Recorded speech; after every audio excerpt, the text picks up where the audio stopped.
Welcome back to episode 92 of the Crynet GenShow. I'm your host, and well, the second week of July 2026 has just delivered like a massive reality check to global markets. Yeah, it really has. I mean, the fragile macroeconomic relief we saw last week just completely evaporated. Exactly. We have this geopolitical whiplash hitting the Strait of Hormuz.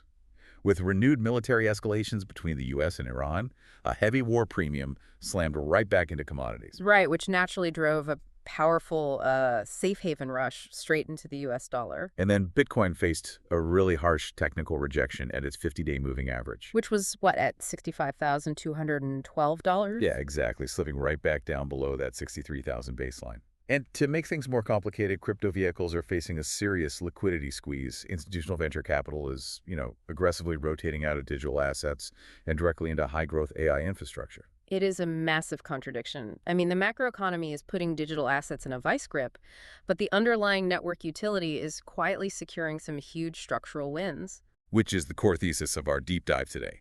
We're breaking down Circle officially securing a federal trust bank charter, plugging USD coin directly into the Federal Reserve System. And we're also looking at BitJet Wallet crossing a mind-blowing 100 million users. Right, driven by a massive 416% explosion in real-world crypto card spending.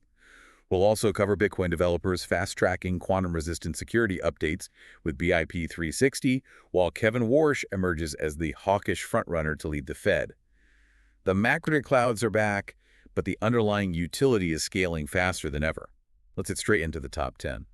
Well, the geopolitical war premium directly connects to the liquidity fears around Kevin Warsh. I mean, he intends to aggressively shrink the public balance sheet. Which basically means sucking actual cash out of the system. It's like the current crypto market is a sponge being squeezed violently from both ends. Capital is fleeing to the safety of the dollar and, rotating into AI.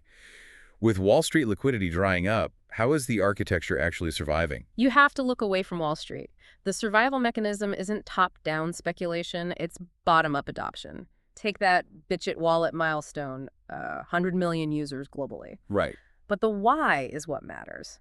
That growth is driven by a 416% explosion in practical card spending. For the first time, daily payment users officially outnumber active traders. Wait, really? So instead of people just trading, they're literally swiping cards to buy groceries? Precisely. As institutional VC starves the space, everyday utility, especially in emerging markets, is just exploding. There's such a massive irony there for you listening. But if Wall Street is backing away, how are companies building the rails for this demand? Like, look at Tether's strategic buyout of Mercado Bitcoin in Brazil. Yeah, they pull that off by circumventing the traditional banks entirely. Tether is deploying their own stablecoin rails across South America so they don't have to rely on local banking constraints. Which brings up a wildly fractured global regulatory map. Over in Asia, the Reserve Bank of India is doubling down on a total multi-layer national ban. Right, while at the exact same time here in the U.S., Circle just secured a federal trust bank charter. Yeah, integrating digital assets directly into the Federal Reserve. Okay. Plus, we have the upcoming U.S. regulation crypto agenda aimed at overhauling SEC oversight. It's a completely schizophrenic reality. Circle bypasses commercial banks and plugs their reserves right into the Fed system. So let me push back on this idea of a unified global standard. Yeah. How does a decentralized network handle a fractured reality where India bans tokens entirely, while U.S. issuers plug directly into the Fed? Well, this fracture is exactly why protocol hardening is accelerating. It's pushing things like, the BIP 360 proposal. But the one implementing quantum-resistant encryption into Bitcoin's base layer. Exactly. They're upgrading the cryptography now before real-world quantum computers can even threaten the network. That puts this whole picture into perspective. And, well, that brings an end to an incredibly revealing episode 92. This week is the perfect reminder that the path to global digital asset integration isn't a straight line. It's a high-stakes obstacle course. Definitely. When geopolitical tensions flare and future Fed chairs threaten to aggressively shrink public balance sheets, high-beta assets are always going to take the first hit. But look at what's happening beneath the surface noise. Circle bypasses traditional banking intermediaries, and everyday card spending completely outpaces speculative trading.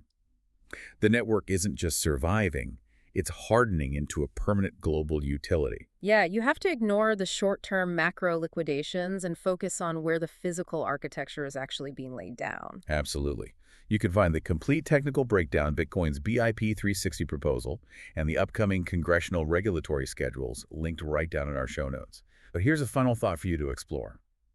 If the network is still growing while being violently squeezed by macro factors, what happens when the sponge stops being squeezed? That's the real question. To everyone out there filtering out the noise, keeping their heads clear, and staying execution-focused, keep moving forward and build with absolute precision.